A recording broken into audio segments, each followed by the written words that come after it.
Hello and welcome to the channel Profe Charlie. My name is Charlie and today we are going to look at 10 difficult words to pronounce in English. If you're new to this channel, welcome aboard.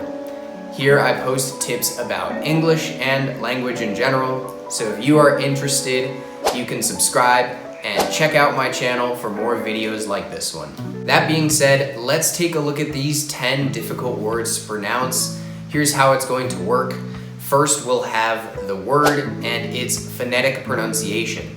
Then, the way that I like to write it in pronunciation form, the meaning or definition of the word, and an example in a sentence so you can hear how it sounds out loud.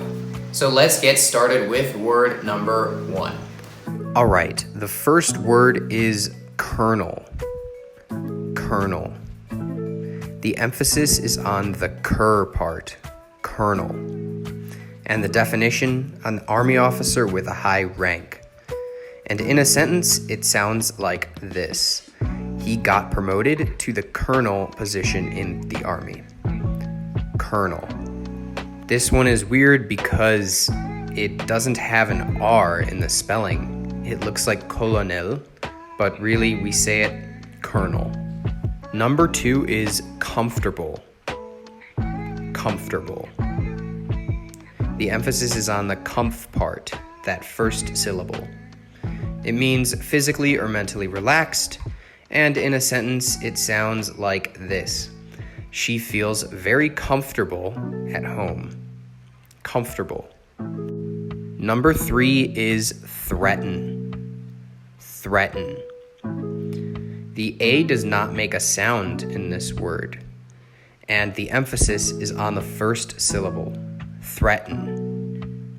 The definition, to express your intent to harm someone, and in a sentence it sounds like this. The man was threatened by the officer. Now I said threatened in the past tense. Threaten is a verb, so you can conjugate it in the past, present, future, but that first part of the word always sounds like threaten. All right, next word is employee. Employee. As you can see in the phonetic pronunciation, there's 2 ways to say this word. As an American or someone from the United States, I say employee, though I think that British people say employee with a different stress. The definition is a person who works for a salary, and in an example, the local store only has 3 employees. Number 5 is rural. Rural. Now this is interesting because it's a word that's difficult even for native speakers to pronounce. Rural. Rural. The definition is outside of a town, in the country or countryside, and as an example, my cousins live in a rural area. Rural. Okay guys, so before we go to word number 6, if you have any words that you don't know how to pronounce or it's difficult for you to pronounce, leave them in the comments. I'm thinking about making a part 2 of this video. That way we can look at some more difficult words to pronounce in English. All right, let's go to number 6. All right, 6 is extraordinary. Extraordinary.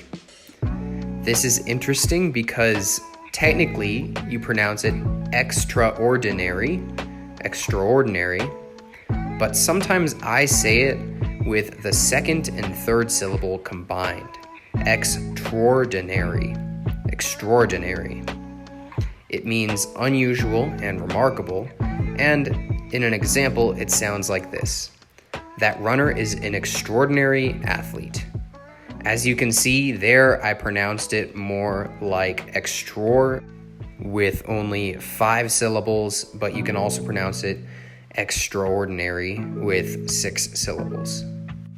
Okay, 7 and 8 are quite similar, so we're going to look at them together. The first one, synonym.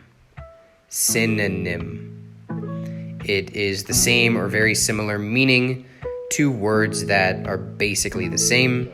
And as an example, a synonym of a tall building is a high building. And the next word is cinnamon. Cinnamon. So this is an aromatic spice. It's the one on the picture to the right. I don't know how else to describe it.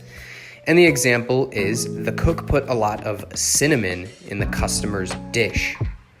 Now this one sounds a lot like synonym, but the second and third syllables are slightly different. Synonym, cinnamon, synonym, cinnamon. Okay, number 9 is buffet. Buffet. Now, even though this word has a T, we don't pronounce it buffet. The definition is a meal with many dishes, and each person serves themselves. And in an example, the theater event has a big buffet. And the last one is procedure. Procedure. This is an official or established way of doing something, and the example, the fire procedure, is written on the wall. Procedure. Alright guys, that's it for today. Hope you enjoyed this video. If you did, please leave a like, a comment, and hit subscribe if you want to see more videos like this one. See you guys in the next video. Goodbye.